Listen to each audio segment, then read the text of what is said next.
علامه ابن تیمیه رحمت الله علیه د هغه زمانه چې کوم بادشاہ نو پس مسله باندې علامه ابن تیمیه نه فتوا غوښتاغه نه ورکوله خبر وګده ده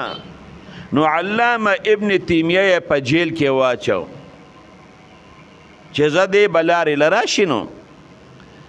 درې ورځې په دې کې تیرې شوې بادشاه هم د هغې زمانې ناستې وزیران هم ورسره ناستې په دې کې یو هلک راغی او دا مخ او دا وجهه او چهره نوراني وه او د بادشاه د دربار مخې ته ناستې او جاړي څوکیدارانو ورته وی ولې یره وی که تاسو زه بادشاه سره میلاو کړم نو ډېره بخي زما څه حاجت دی